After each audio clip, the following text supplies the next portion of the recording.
Penguin Random House Audio presents We Do Not Part, a novel by Kang.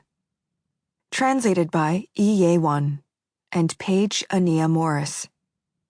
Read for you by Greta Jung. Part 1. Bird. 1. Crystals. A sparse snow was falling. I stood on flat land that edged up a low hill. Along the brow of this hill and down its visible face to the seam of the plain, thousands of black tree trunks jutted from the earth. They varied in height, like a crowd of people ranging in age, and were about as thick as railway sleepers, though nowhere near as straight. Stooped and listing, they gave the impression of 1,000 men, women, and haggard children huddling in the snow. Was this a graveyard? I wondered. Are these gravestones?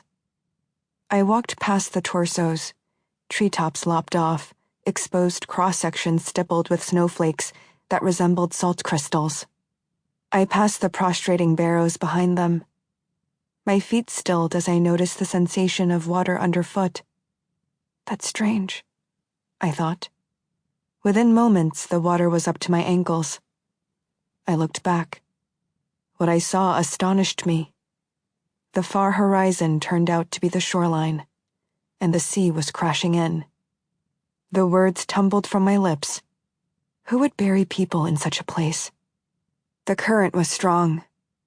Had the tide surged in and out like this each day? Were the lower mounds hollowed out, the bones long since swept away? There was no time. The graves already underwater were out of reach, but the remains higher up the slope, I needed to move them to safety. Now, before the sea encroached further. But how? There was no one around. I had no shovel. How would I get to them all? At a loss, I ran through the thicket of black trees, knees cleaving the rising water. When I opened my eyes, the day had yet to break. The snowy field, the black torsos, the flood tide were gone. The only thing that met my stare was the window of my darkened room. I shut my eyes. Another dream about G. It had to be. At this thought, I covered my lids with the cold palm of my hand and lay there, unmoving. The dream had come to me in the summer of 2014. A couple of months after the publication of my book about the massacre in G. Over the next 4 years, it had never occurred to me to question the dream's connection to that city. But this summer, I began to wonder if there might be something more to it. If my quick intuitive conclusion had either been an error or an oversimplification. The sweltering night heat hadn't let up for 3 weeks.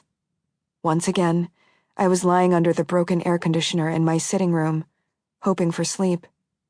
I'd already taken several cold showers. But though I lay on the bare floor, my sweat-drenched body wouldn't cool. Finally, around 5 a.m, the temperature began to drop. It was to be a brief grace, as the sun would be up in another half hour. But I felt I might sleep at last, and had in fact nearly drifted off, when the plane rolled in beneath my closed lids.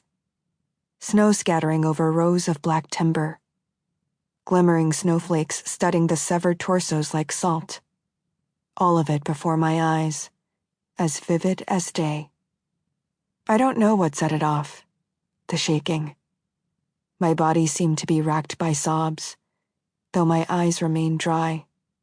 Was this terror? Or anxiety, agitation, perhaps an abrupt anguish? No. It was a bone-chilling awareness. That a giant invisible knife, the weight of its heavy blade beyond any human capacity to wield it, hung in the air, with me as its target. As I lay pinned and staring, the black-blue sea billowing in to dredge the bones away from beneath the mounds.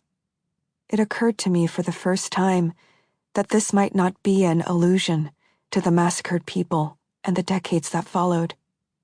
It could simply be a personal omen. Yes, Perhaps that landscape of flooded graves and silent headstones was an intimation brought forward in time, a sign of what remained of my life to come. This very moment, in other words.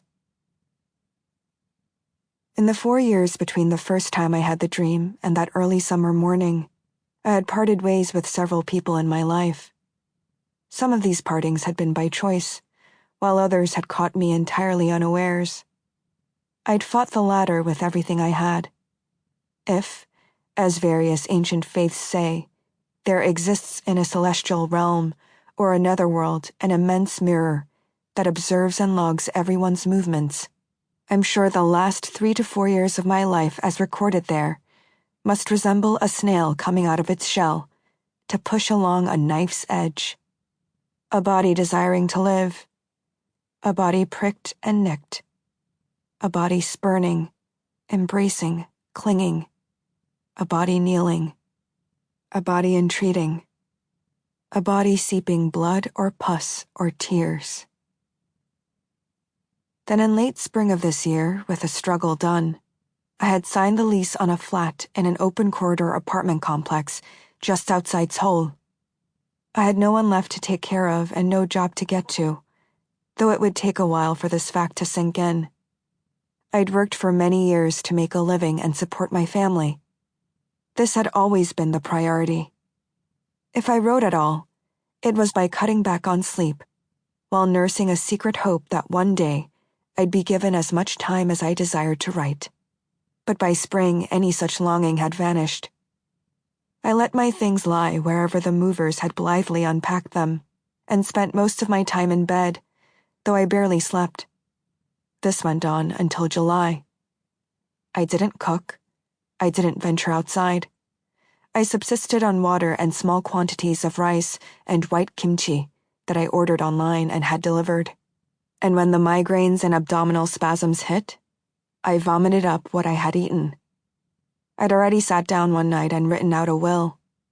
In a letter that simply began, "Please see to the following," I had briefly noted which box in which drawer held my bank books, certificate of insurance, and lease agreement, how much of my money I wished to be spent to what end, and to whom the rest of my savings should be delivered.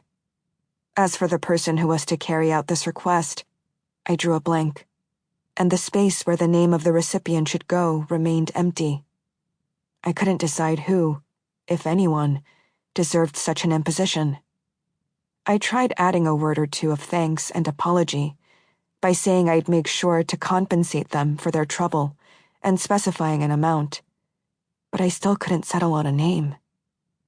What finally roused me out of the mire of my bed, after weeks of struggling to sleep, was my sense of responsibility toward this unidentified recipient. Calling to mind my few acquaintances, one of whom, though the exact person was yet to be determined, would be left to deal with any loose ends, I started putting the flat in order. The rows of empty water bottles in the kitchen, the clothing and blankets that were sure to be a nuisance, any personal records, diaries, and notes had to be discarded. With the initial bundles of trash in each hand, I slipped on a pair of sneakers and opened the front door for the first time in 2 months. The summer sun flooded the west-facing corridor. The afternoon light was a revelation. I rode the elevator down, passed by the guard's room, crossed the compound square, and felt, all the while, that I was witnessing something. The lived-in world, the day's weather, the humidity in the air, and the pull of gravity. Returning upstairs, I walked past the mounds of fabric and into the bathroom. I turned the hot water on and sat under the shower fully dressed.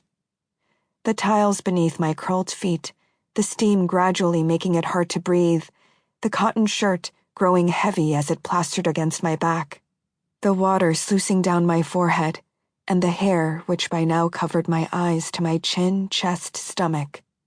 I can feel each and every sensation still. I walked out of the bathroom, peeled off my sodden outfit, rummaged around and put on what decent clothes I could find. I folded 2 10,000 won notes into little squares, slipped them into my pocket, and went outside. I walked Sample complete. Ready to continue?